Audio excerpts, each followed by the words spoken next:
So, my name is Lori Charkoudian. Welcome, thank you. Thank you to the panel for coming up and speaking today. So I'm going to tell you just briefly about how we're going to do most of the panels, and then a little bit about this panel specifically. I think we'll use that one. So the idea is that we have several fabulous panels. Hello, each panel is going to have speakers speak for a few minutes each, and then about half the panel will be listening to the speakers, and then the other half will be questions from the audience. And as Ukiah said earlier, we're really looking for questions. There will be discussion opportunities later in the day when we break up into groups with candidates and with organizations. For the panels, we're looking for questions, and so think about one or two sentence questions, no sentences, so not speeches. And then we're going to ask you to direct them to a particular candidate. So while you're listening, if you're thinking about questions, not candidate, elected official, while you're listening, if you think about questions, think about who it is that you want to direct that question to, because our goal is to have as many people be able to ask questions as possible. Yes? Could you ask your panel members to pay more attention to the mic, please? Because I really had difficulty hearing that. Okay. Thank you. Yes, speaking into the mic. And we'll have questions into the mic as well. Great. So the goal of this panel is to understand the role of several different levels of local government. And so we have here County Council member Tom Hucker, and he will be speaking about what the County Council does and how it fits into the social change ideas that we have here and that we may want to make in our county. Next we have Jill Ortman-Faust, and she's on the the Board of Education. I'm going to snap there. And so she'll be speaking about the Board of Ed in terms of how it fits into what the Board of Ed is in charge of, what they do have control over, what they don't have control over. Next we have Delegate Ana Sol Gutierrez, a longtime member of the Maryland General Assembly, and so she'll be talking about state government. Sheree Branson is a member of the executive, works in the executive branch of Montgomery County. Yes, former council member. Yes, thank you. And then Mayor Kate Stewart, Mayor of Tacoma Park. And so what we're going to do is each of our panel members has 6 minutes, and we're going to ask them to speak about that particular level of government, what it does and doesn't do. And then we ask them to talk about the specific topic of affordable housing. So part of the goal of this panel is so that folks can start thinking about where to place your activism and where to focus activism at a local level. And so in order to do that, we need to understand who has control over what, where can things really change. And so we decided that we wanted folks to talk about your level of government generally, but then specifically give examples in terms of affordable housing. What could or couldn't be done at that level of government in terms of affordable housing? And hopefully we can also then imagine similar things in terms of environment, in terms of other really important issues. So that's sort of the format, and if it's okay with folks, we'll go just this way. Is that all right? And you can let me know if you want, do you want like a 3-minute warning or? Okay, I'll give you you get 6 minutes, I'll give you a 3-minute warning. And then after everyone speaks, we'll take questions from the audience. So we'll start with Councilmember Tom Hucker. You can, you can stand there. Is that fine with everybody? Might be easier. Hi. Good morning, progressives. Am I being too loud already? I'm going to mess up the testing. What testing? I thought we got rid of high-stakes testing. Police officer testing. You would think they would have told us about this. Okay. Well, this is awesome to see so many people interested in progressive politics this early on a Sunday morning. Terrific. A lot of old friends in the room, a lot of new friends. I'm looking forward to meeting everybody. As Lord said, I'm Tom Hucker. I work on the Montgomery County Council. I represent Tacoma Park, Silver Spring, White Oak, Burtonsville, the whole east side of the county, about 200,000 residents. Hey, Karen. I'm unusual in my field. I didn't plan to be doing this at this point. I wanted to be an entomologist. It didn't go well. So I started out interested in science and then wanting to help people, so I wanted to be a doctor, and then I got in the environmental movement because I learned about environmental health issues, and I worked on a hazardous waste cleanup campaign in College of Massachusetts and other campaigns. And here I am, because I realized the best way to help people is to achieve structural, progressive change and change the imbalance of power in favor of what the people want and not what special interests want. And done that in a variety of different ways. So 32 years ago, I started canvassing for the environment to clean up hazardous waste in Missouri. I continued to work in college and summers as a student activist, and then beyond that for 10 years in the environmental movement. And then when they gave up their interest in electoral politics, I got into community organizing, started working in Progressive Montgomery, and then we turned that group into Progressive Maryland, so I had to start my own nonprofit to bring together community groups, churches, neighborhood associations, unions, civil rights groups all across the state to win campaigns for working families all across the state, especially in Annapolis on state legislation. So I'm really proud that group is still around 15 years later. I see somebody with Progressive Maryland shirt here. We used to have 40 organizational affiliates paying dues every month and 15,000 individual members together on working families issues all across the state. Tremendously effective. I'm really proud. I learned a lot by doing that. I learned a lot about how to create change at the county level and the state level, and an awful lot about Annapolis. And a lot of what we were doing was exactly what Mark was saying, getting progressives to run for office. Because we realized the longer you knock on doors, you realize most people agree with us, but the people in office don't.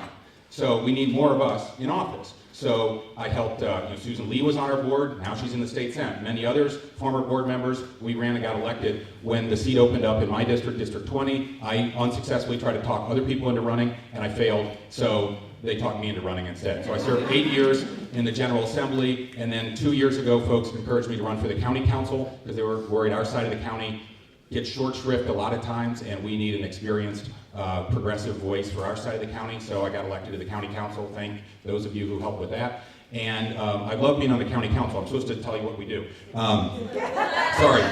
So, but it was a long way of saying I don't look at myself certainly as a politician or even as an elected official. I look at myself as an activist who got elected.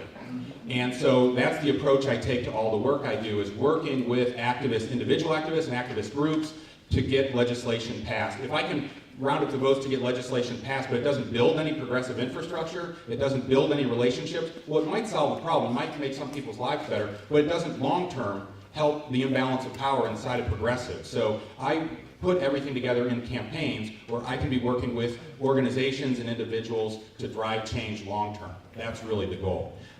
So the council, as you know, we fund the capital and operating budgets for the county, $5.4 billion operating budget. We appropriate money for our school system, and then Jill figures out how to spend it. We approve land use plans. We provide critical oversight for all the county agencies, probably not enough, and we convene as the county's Board of Health. With those powers, we've been doing a lot of good stuff the last 4 years. We're the only large jurisdiction to ban cancer-causing pesticides on lawns all across the state, all across the county. Not the state anymore, and all the playgrounds as well. I did the amendment to get it out of the playgrounds as well. We passed the strongest sick leave law in the country, stronger than San Francisco's and Portland's and Seattle's.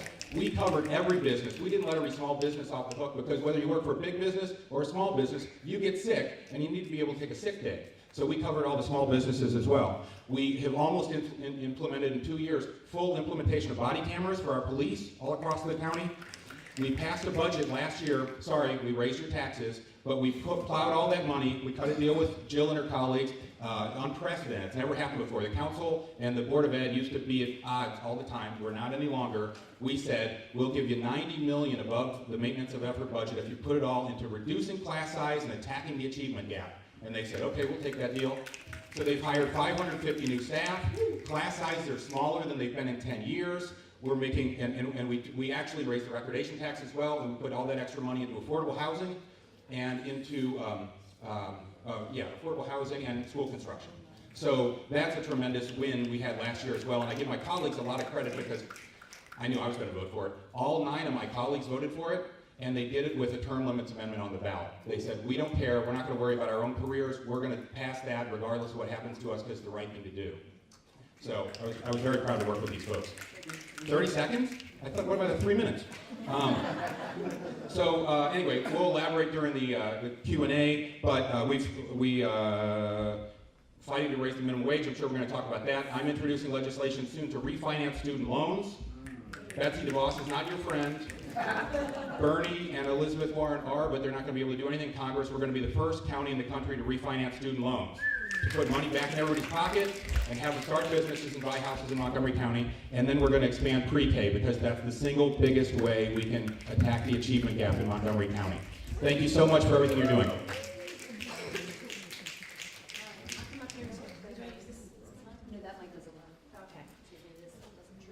Hi, I'm Jill Ortman-Faust. I'm the at-large member on the Board of Education. I've been up since 5:30 and I've had a lot of coffee. So if I talk too fast, I can fill in the blanks for you and connect the dots later. First I'm just going to tell you who we are, and then I'm going to tell you what we do, and some of the challenges and goals. So Montgomery County Public Schools is the 17th largest school system in the country out of about 22,000 school systems. We have 160,000 students from about 158 countries that speak 137 languages in their homes. We are, for the first time, we have the largest cohort is Latino, Hispanic at about 30%, African American about 29%. Over the last 7 years or so, we've increased Farms eligible students by 18,000 students. We're growing by the size of a high school, 2,500 students, about 2,500 students every year for the past 7 years. Understand it takes us about 5 years to build a school from community meetings to actual finishing and execution. Farms eligible, I should define for you. Farms eligible is free or reduced lunch eligible. These are federal guidelines, not Montgomery County guidelines. So understand that. So federal guidelines are, for a family of 4, about $45,000 household income, for a family of 4, to have reduced price lunch. To have free lunch, $35,000 for a family of 4. The livable wage, according to the Economic Policy Institute for Montgomery County, is over twice that. So we're talking about poverty. We're talking about real live poverty. So 83% of our Farms eligible kids are free eligible. And that's a third of our kids in Montgomery County. 44% of our kids, almost half, have been Farms eligible in our schools right now. And I think when people think of Montgomery County, they think of us as this very wealthy county because we have the 2 wealthiest legislative districts in the state of Maryland. We have 3 of the wealthiest neighborhoods in the United States. Bethesda is the most highly educated town in America. So, what do we have? The have and have-nots. When we talk about the achievement gap and how much we love diversity, Montgomery County is awesome. We love diversity. We really believe in diverse schools. But our schools are becoming more and more segregated by race and income every year. There was an Office of Legislative Oversight report in 2014. If I showed you a graph, which I have, I can show any of you, our high schools between Farms rates and students of color, and how that pans out across our high schools, you'll see the way our county is becoming more and more divided. I was speaking to, and this is where the affordable housing comes in.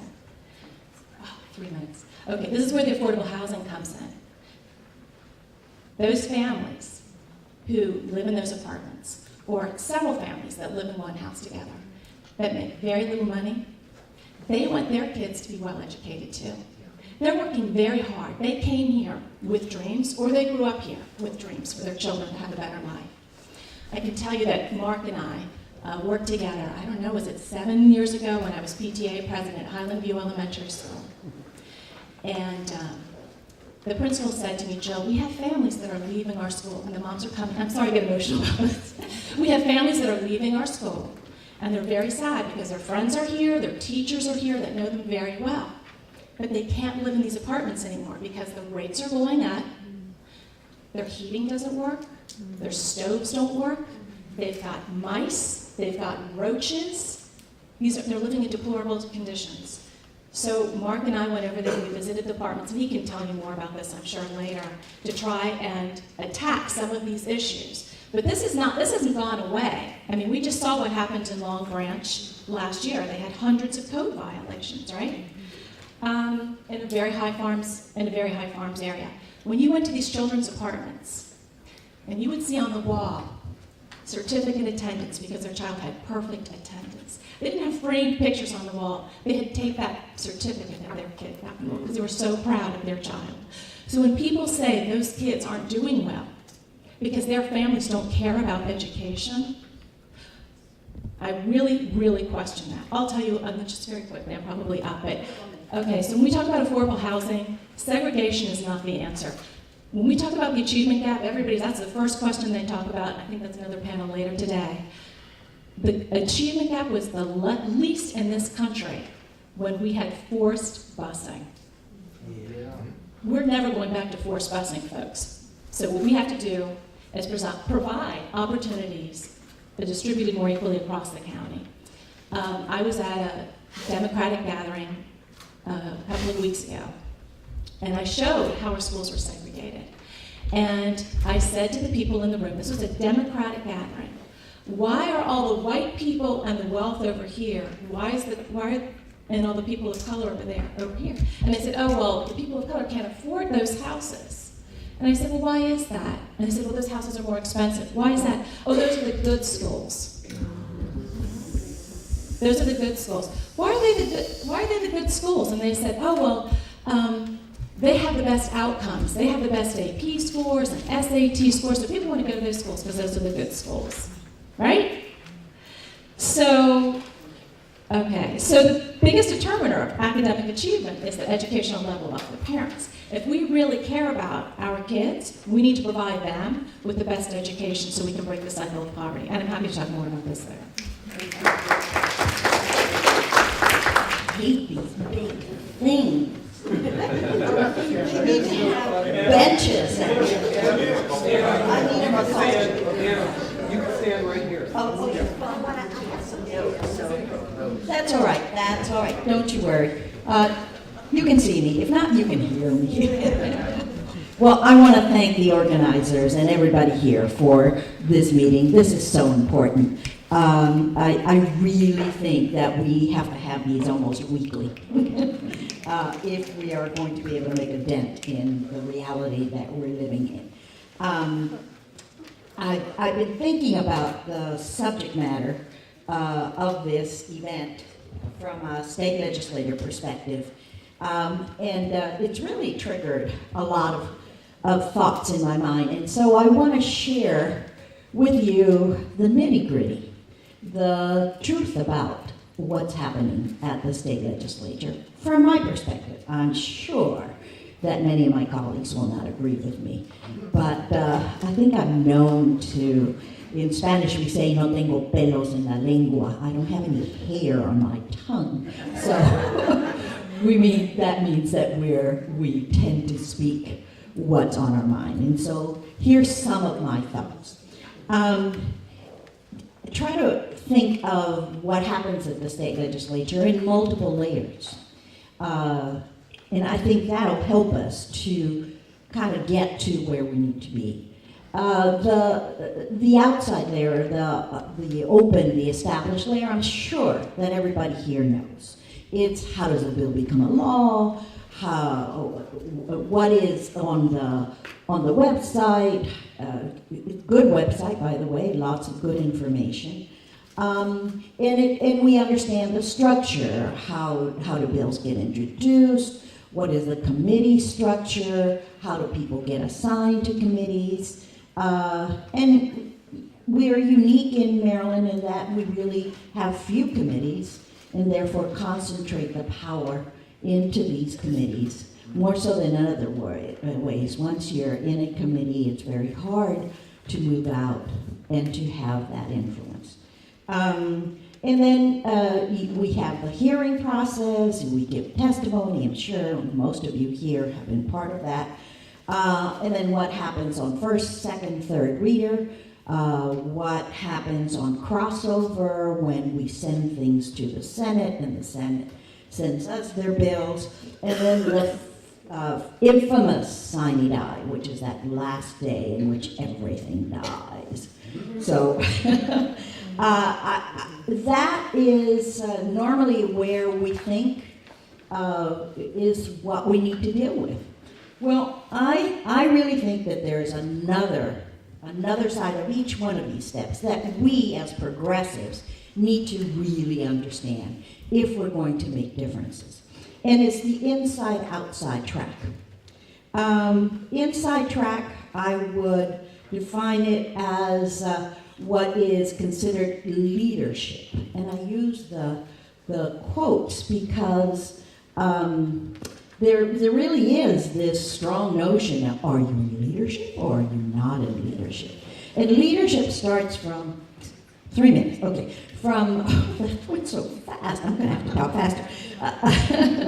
So it starts from the head of each of the Speaker of the House and the Senate. House and Senate are very, very different. That I was gonna talk about that later, but I'm gonna skip that. But it goes all the way through committee chairs and then even down to who's selected as whip. Whip means that you know how to count. But when you're a whip, you're part of leadership. And you feel like, oh my God, I have to go along with what leadership has to do. And that to me is what makes the huge difference of gatekeepers. Gatekeepers, that's what I see is the role of leadership. It's power and control, in what moves and what doesn't. And there's a clock ticking, 90 days. So there are many, many games that are played through this. I would say hearings are window dressing. Yeah, we have to, if you file your bill in time, you're going to have a hearing. But so what? I've had hearings on bills that were dead by the time I walked out of my testimony. One is public banking, as I think many of you know, 4 times. I mean, that was really so contrary to the powers that be, so contrary to the banks and to what is the status quo, that there was no chance in hell. And I've tried to change it, and I'm delighted to know that Tom is introducing something for student debt, because that's what public banking now is doing in Minnesota and in other states and in other towns, where you use state funds to be able to have the opportunity to write off your student debt at a degree. So what the process then has to be understood and know who we are up against. And you have to know how to play the game. So I would say we progressives are outsiders. And what does outsider mean? It means that we're pushing for significant change. We oppose that status quo. And we don't want it to be doing the same way that it's always been done. So who wins and loses is up to us. And we have to unite. Get out of our silos. There are environmentalists that don't know really about public housing. No, we have to know about all of our issues. And that were the comments that I heard from the speaker early on, and I think that's exactly what we need to know, because it's only when they fear us, when we're so organized, that we are going to have the necessary power. And one of the things that needs to be done is we need to create a progressive caucus at the state legislature. So thank you very much. I have a lot more ideas. Thank you. Thank you, Deb. Good morning. I am not going to take my full 6 minutes. By the way, we're going to attack for 11 a.m.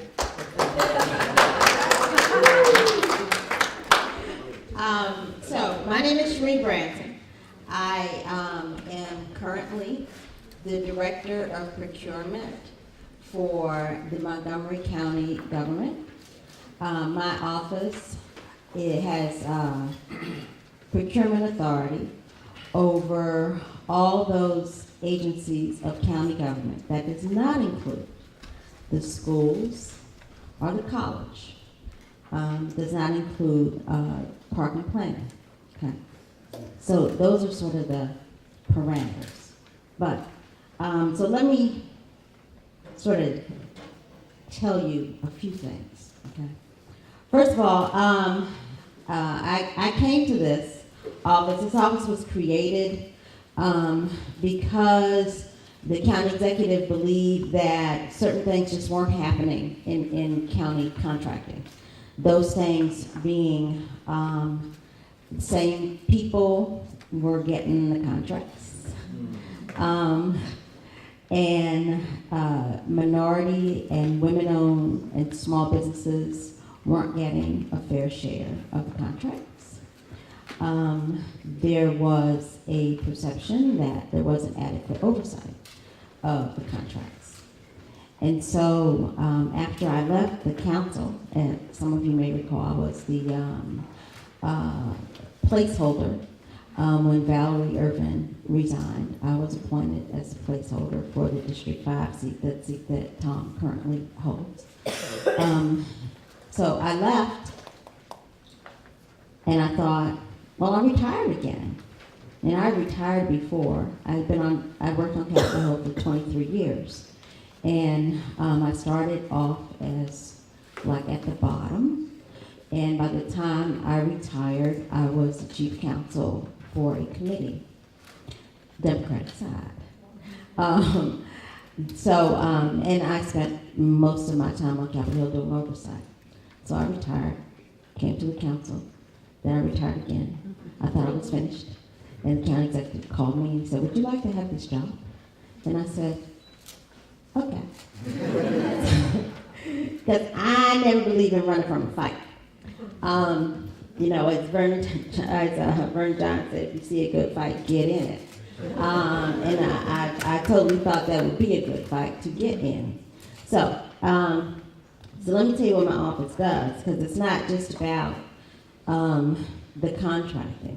It's also about the compliance. My office is responsible for compliance with the wage laws, most of the wage laws that govern the county.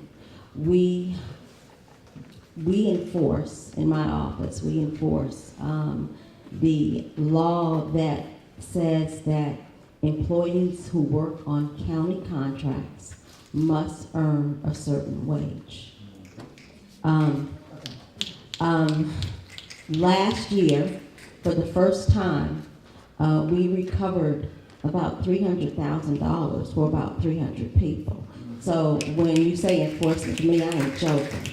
You know, I will come after you, I will get your money, I will give it to the people it belongs to. And that's a part of what the executive branch does. And people have to understand that. The executive branch enforces. The executive branch implements. That's what the executive branch is responsible for. Now, what do I implement? I implement a few laws in addition to that one. The minority, female, and disabled business participation law, I implement that. What we've done is that in the time I've been there, the participation rate has gone from 18%. Like it's for years it's been like 17, 18, 19, 18, 17, 19, 27, 9, 3. Okay. So it's been a whole lot. So, but since the time I've been there, it's hit 21%. It's never been that high before. That's what the executive branch can do. Mr. Leggett asked me to make sure that the same old people weren't getting the same old contracts. And so in the time I've been there, out of the new contracts that have been awarded, 29% have gone to businesses that never had contracts in Montgomery County before. Okay, so I say all that Not just pat myself in the back like I'm gonna break my arm doing it, but to let you know that the executive branch can be a valuable partner in enforcing the law. You know, the county council, the state, local governments, the federal governments pass, you know, those legislative branches pass laws. The executive branch implements laws. And who you have in the executive branch and how they want to implement laws, enforce laws, makes a huge difference in what actually happens on the ground in real people's lives. You know, that is where the rubber hits the road. When I worked on the Hill in oversight, I thought I had power. You know, I thought this is where the rubber hits the road. I can make people. No, this is where the rubber hits the road. This is where real people interact and intersect with government every day. When most of you think about the government, you're thinking about the executive branch. So bear that in mind and hold us accountable. Thank you. Thank you so much, Ruth. And finally, we have Mayor Kate Stewart of Tacoma Park. Thank you. Thank you for having me today. And I just want to thank our moderator because I know both of us started our morning with a 5K in Tacoma Park. So if we're still a little out of breath, that's why. So I'm going to ask you a question to start off. How many cities are there in Montgomery County? 19.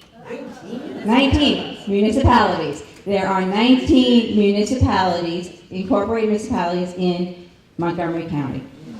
And each of us kind of have a different way of doing things. How many people serve on the city council, what the role of the mayor is.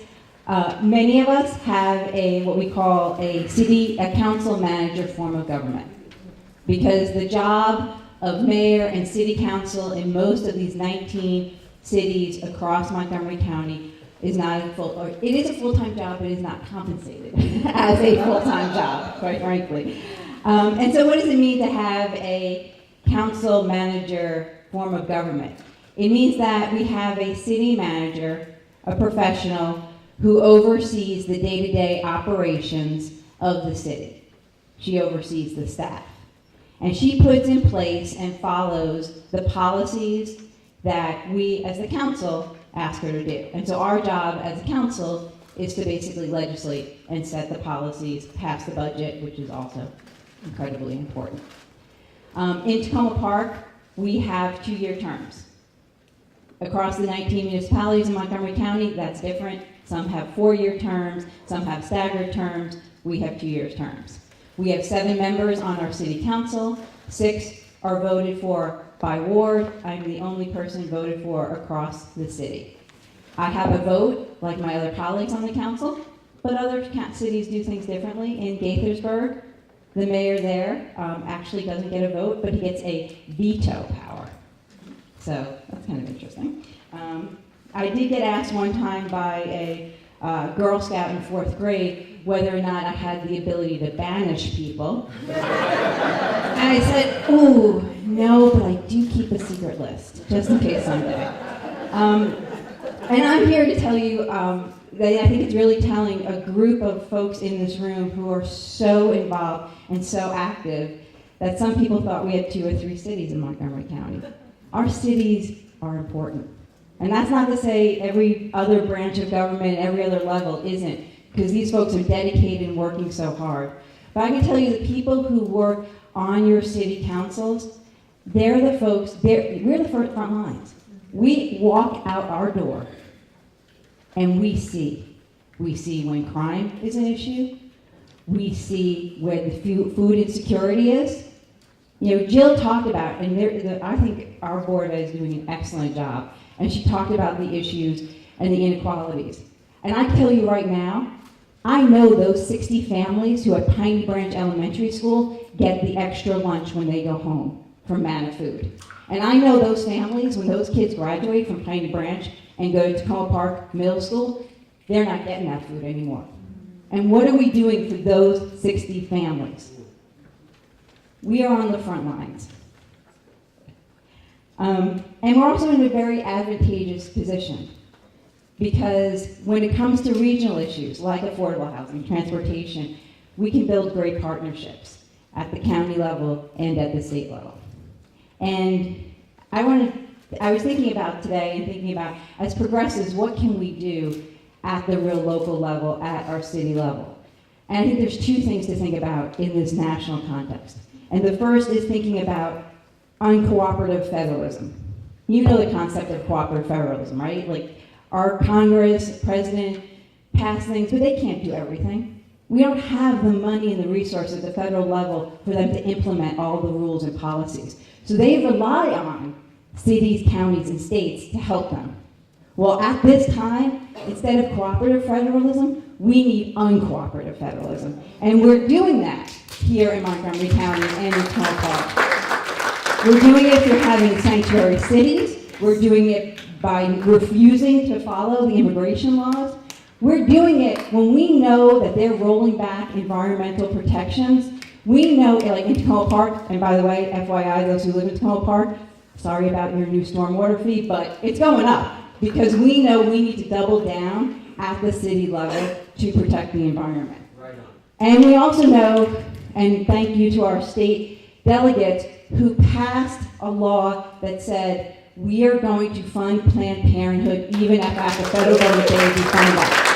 We're the only state to say that, and we had national attention for that, and we have to thank our state delegates for that. Yes. That's how we are uncooperative at the city, state, and county level. The other thing we can do is we can be a pilot. We can think about how we can really do new and innovative things. And at the city level, that's the place where we can really think about creative ways of changing systems. And in Tacoma Park, we just adopted a racial equity framework for our policies. And how are we going to put that in place and really use our local government and legislation to change systemic institutionalized racism in our community?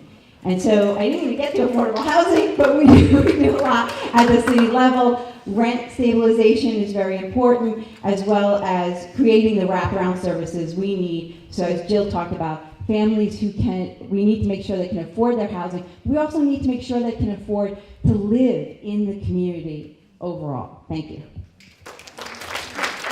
Somebody gets to talk first? That means you just get to talk over everybody. Okay, so here's what we're going to do. We're going to take some questions, and I want to remind you that these are questions rather than comments. I'm going to come to you with a mic. Please tell us who you are asking the question to. Maybe we'll keep that off. Is that what you just figured out? Yeah, thank you. Good. I'm going to start back there. Yeah. Okay. So, so we're going to tell us who you're asking the question to, and then that person is going to answer in 2 minutes, just so we can get to as many questions as possible. So I'm going to start right here. It's the first hand I saw come up. Tell us who you are, too, if you'll introduce yourself. My name is David Heller. I'm from Silver Spring.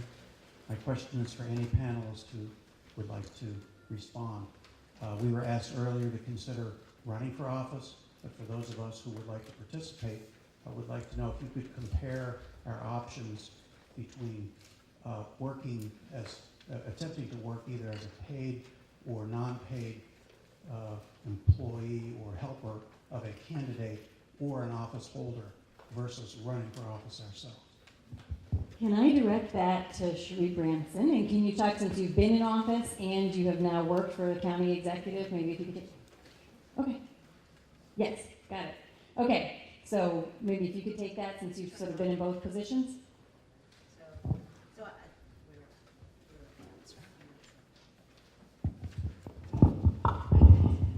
Sorry about that. So I thought your question was about whether in lieu of running for office, it would be a good idea to work for those who may be interested in running for office. Is that? Or serving in office. Or serving in office. Okay, so I can tell you that as a staffer, and I was a staffer on the Hill, and I worked on campaigns and did all that. There's a huge difference between being behind the scenes and being in front of the cameras. And I think people have to really understand that difference and be comfortable with it in making your decision. But the big part about being a staffer and, you know, assisting with the campaign, doing get out the vote efforts, whatever it is wherever it is you may find your niche, so to speak, is that at the end of the day, you really feel like you probably haven't done much, but you really, really have. Because people who are in front of the cameras can't survive without you. They can't do the work without you. It really does, you know, they say it takes a village. It really does take a village to either be in office or run a campaign. And to be a part of that village is just as important. Okay, can I just make one little comment? We're trying to maximize. I would say run for office. You're at the table, you have a vote. That's the most important thing you can do. Okay, let's take the next question over here. Hi, good morning. My name is Brandy Brooks, and I'm with Progressive Montgomery, Progressive Maryland. And my question is directed to Tom Hunter. I'm curious, as an activist who's now come into office, what do you view as your role in continuing to be an organizer who's building the movement of people within the county?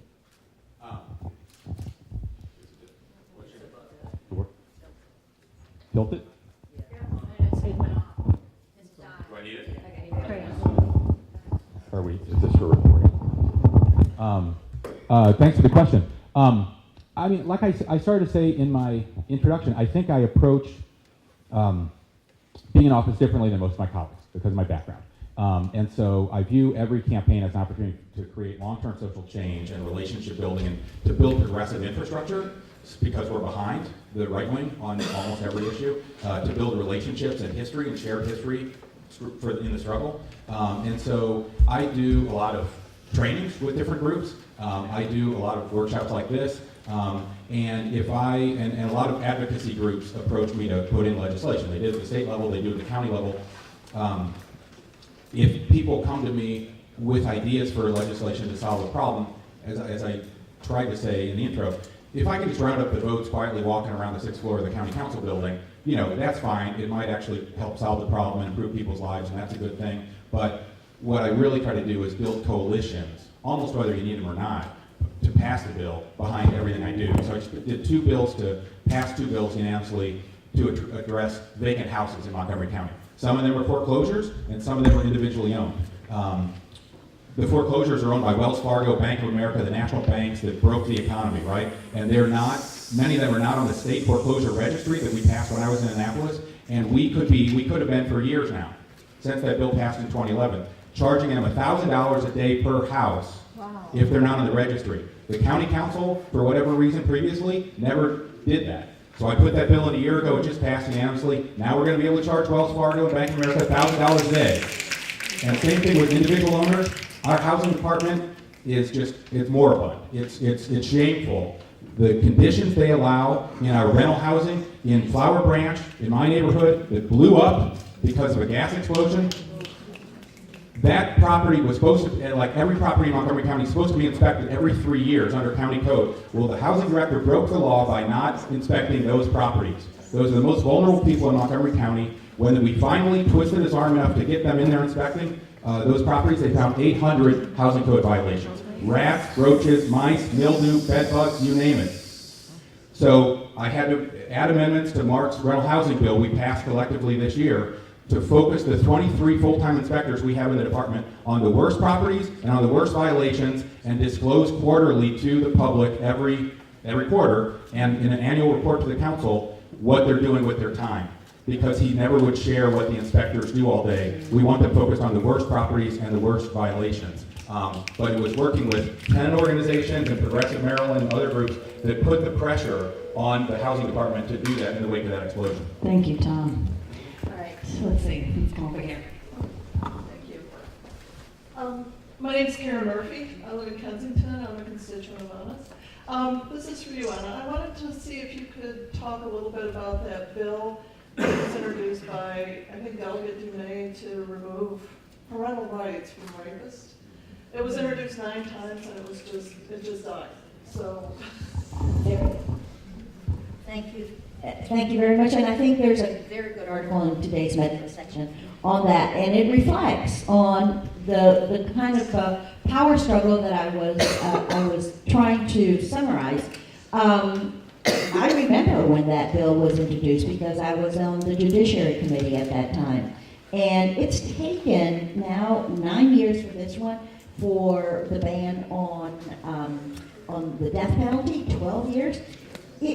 I think it makes very evident that those who hold the power as to what is heard, when it's heard, this one is an excellent example. We passed it in the House, huge majority, but the Senate didn't pick it up and didn't have its Senate hearings until, I think, 3 or 4 days before Sine Die. And then, when it finally did take action, they took their time in doing the conference committee. Because if there's differences in the bills, then it has to be reconciled and then go through each of the houses again to be. So sine die is where things go to die, literally. It doesn't mean that, but that is what happens. And in this case, it got even worse because each of the committee chairs only appointed men. Now, this is something that affects women directly.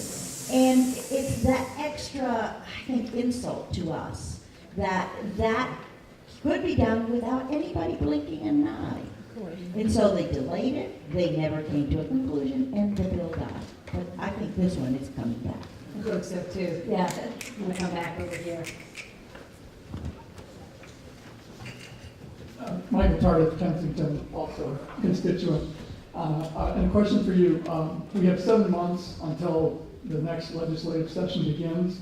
The money and interest are already at work. What can we do in the next 7 months? And one example is. We're gonna let her answer. We're gonna let her answer the question. We're gonna let her answer. Specific to bail bond industry. It doesn't have to be specific to that. I was using it as an example. Well, they're an excellent example because we saw the power that they have behind the scenes. They've had it for the longest time in judiciary. I remember that when I tried to introduce a bill that would put some restraints on who they hire and give guns to for them to do their going after people that have not paid the bonds. It got killed. It didn't even come out of the drawer. Didn't even get into the drawer. So I would say that we need to be a lot smarter about who these entities are and how they function. Because, you know, if we did the same thing that they do to our issues, to point to the flaws in our progressive issues, but nobody goes into the bad practices of the major banks.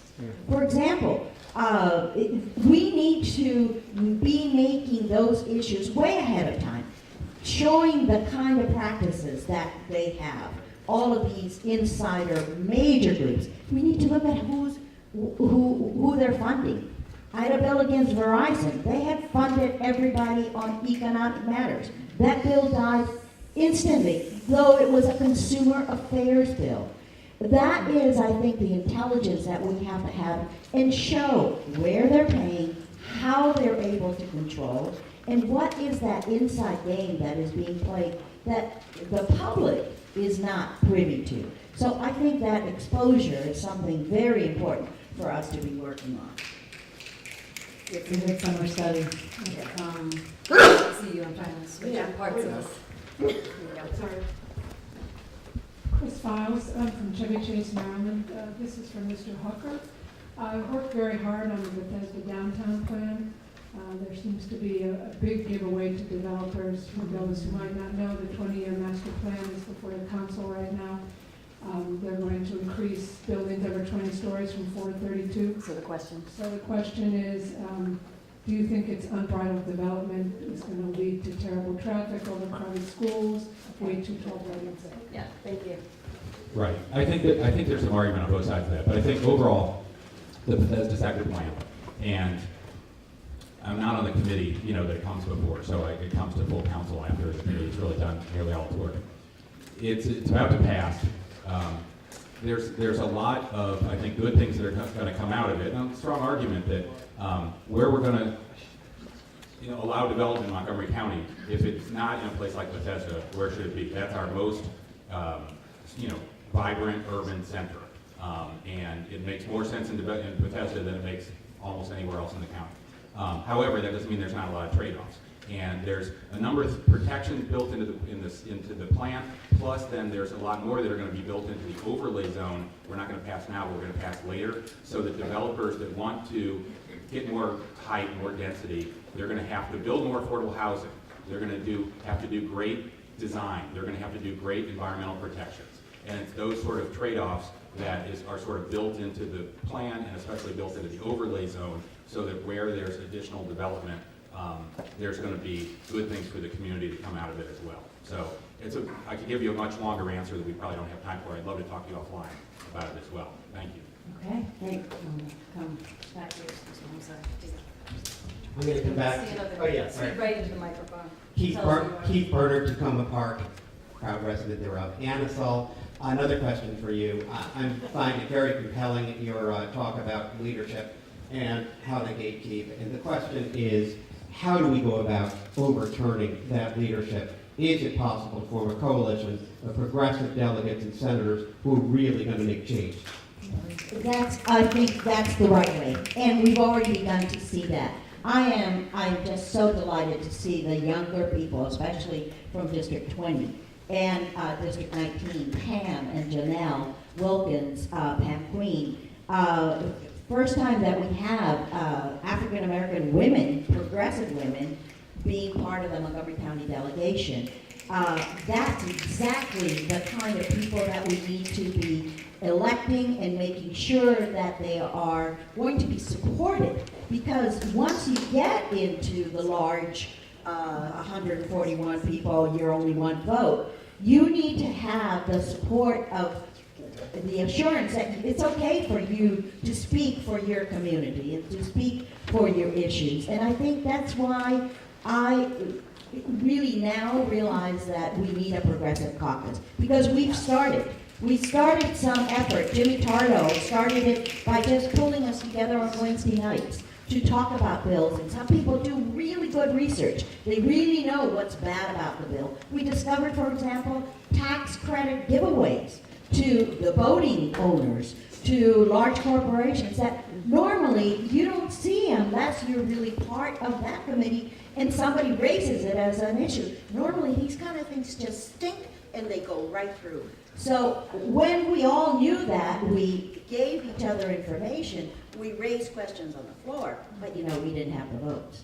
We were too late to the table.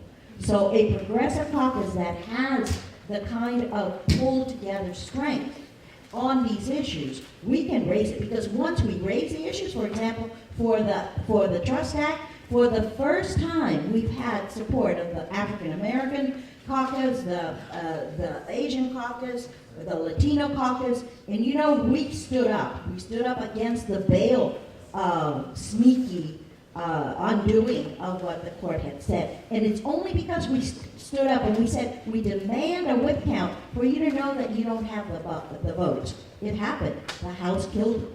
So that's the kind of strength we're beginning to see, and we need to continue it. And it only comes when you elect more progressives. Yes, and then do the organizing during the summer. Yes. Start now. Start now. Okay, was there a hand? I thought there was a hand there. Come on, come over here. Hello, my name is Dayo Masapa, and I'm a Wheaton resident. About this issue of exposing, my question about exposing kind of the behind-the-scenes shenanigans at the committee level. Do you recommend we need to have better flow of communication from progressive officials to the grassroots, so that we can then respond back saying, hey, we know what you're doing on the committee levels, in order for them to realize that you have people's oversight now and get things moving? Exactly. The public pressure is really important. Thousands of emails and people pointing out that a bill is really the wrong bill to be passing. But it takes a lot of effort to be there when the bill gets introduced and to do that analysis. So I would say that as progressives, we need to strengthen our capacity to do that. and maybe have people kind of on call to monitor special issues. I can tell you, Economic Matters is a disastrous committee. There's no consumer protection there. Bills just aren't, they're absolutely ignored. And the committee functions in a way where there's no transparency, there's no discussion. I think Tom was on that committee. So, that's what I'm trying to encourage us to understand what really is happening behind the scenes. And some committees are really good, others, my God. We need to be really part of that inside track. Great, thank you. I'm going to come here for the next question. Hi, I guess I can direct this to, sure, I guess I can direct this to Tom. My name's Eric Blackridge-Carr, so anyone who's thinking about running either in the near future or far future, do you have any advice in terms of, and I'm not one of them, by the way, anyway, do you have any advice in terms of building a resume for running? So anything from like boards and commissions people can join, or anything like being active in local organizations. If you could talk about that, that'd be great. I mean, yeah, all those things. Hashtag asking for a friend. I think you largely answered your own question. I'm a big fan of community involvement, forming the foundation for your, both your activism, and then if you choose to run for office in the future, that's the platform from which you should be running. I think there's a guy in the White House who told everybody anybody can do this job. I've never done it before, but you don't need any special skills to do this. You don't need to know anything about government to do this. I'll just walk in and do it, and we see how well that's going, right? There's a guy in the governor's mansion who pretty much said the same thing. He wasn't involved in anything except commercial real estate. He was an appointment secretary. Well, that doesn't mean much. And he told everybody, the guy who's the lieutenant governor, it doesn't really matter that he knows everything about the government. Trust me, I'll figure it out once I get there. And we see how well Governor Hogan's, administration is going. We have, 45% increase in hate crimes, and he's been completely silent on them. And I could go on and on and on. So I think Montgomery County gives you a wealth of opportunities to get involved in commissions, in volunteer work, in neighborhood associations. I'd be happy to suggest a bunch depending on your interests, but there's no shortage of them, and they all need your help. And we support our schools. We had time for one more. We got one more question. I'm going to take it here, and then hope that the conversation keeps going. Here you go. Stand up. Put it in your mouth. Good morning. My name's Brian Roberts. Even closer. Even closer. Yeah. Oh. Now that is. My question is for Jill. The achievement gap requires a lot of different changes in the school system, but also in other aspects of the government. The Kennedy Center project was designed to bring people together. It's coming. So is there a way to strengthen, what is the mechanism to allow different agencies of the government to come together to attack the achievement gap in a major way? Okay, I'm a big fan of the Kennedy Center project, by the way. Can you hear me? Because it sounds like it's down. First before, I just want to say, Shebra was supposed to be here today. I'm pitch hitting last minute because her kid was sick. So anybody who's looking for Shebra Evans, who's my colleague on the Board of Education, if you saw on the panel, she was supposed to be here, so I'm pitch hitting. Secondly, we are nonpartisan, so even though I'm at a progressive event, we're in nonpartisan positions, but our values of equity, relationships, excellence are all progressive values in my eyes.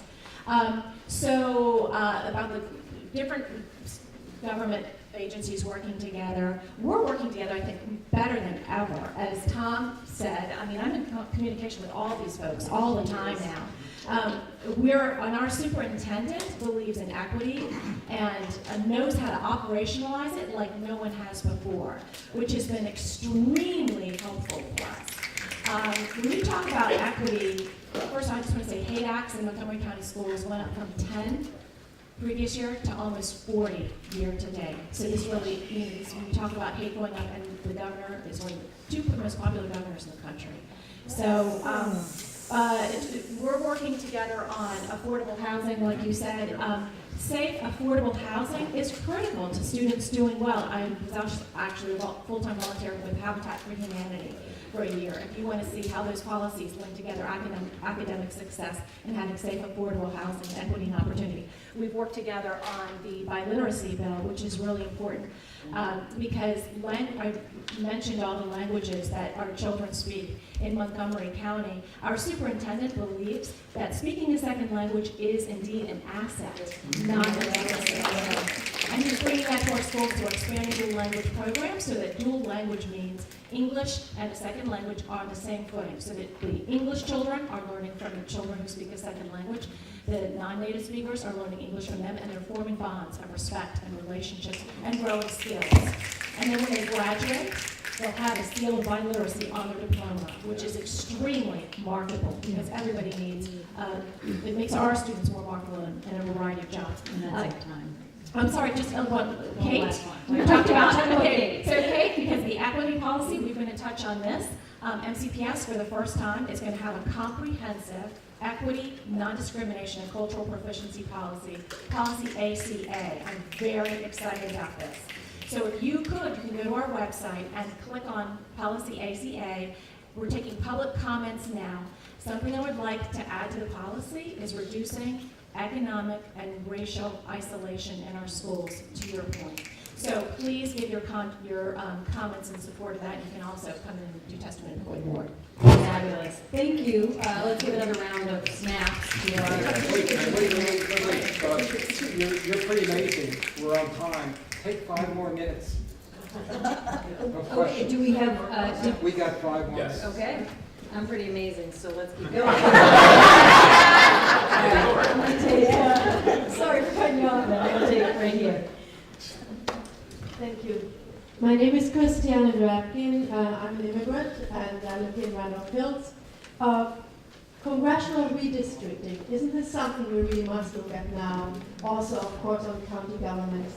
I mean, over the last 10 years, we've had so many computer advances. Yes, my question is, I don't know, whoever wants to pick it, but for example, libraries can have software and computer access that we citizens can input our data and have participatory and transparent redistricting happen.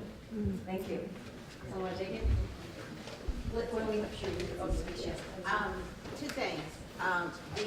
The answer is yes. And the answer is yes. Redistricting is very important. Let me, years ago, I worked for a member from New York. I worked on redistricting then. I think that was 1990 census. And then I worked for a member from Texas. And I worked on redistricting then. And I think that was the 2000. That was 2000 census. Here in the county, I was on the County Redistricting Commission. Okay, so here's what you need to understand about redistricting in sort of a snapshot. Maryland does a couple things. First of all, we have county commissions on redistricting, and those membership to those commissions is appointed. So being on the redistricting commission, if that's something you're interested in, is something that that can be appointed. Now that redistricting commission within the county looks at the lines around the county council. And there's a provision in the law that says that those lines should be considered by the Board of Education, but that doesn't really happen. And Jill can tell you all the reasons why. Because really, quite frankly, drawing boundary lines for schools is probably more controversial than anything you ever want to dream of. I can tell you stories. I can tell you stories that would be just. Then in the state of Maryland, we also have the statewide redistricting commission, right? So, and that's a whole nother ball of wax, which I'm sure Anna can tell you about.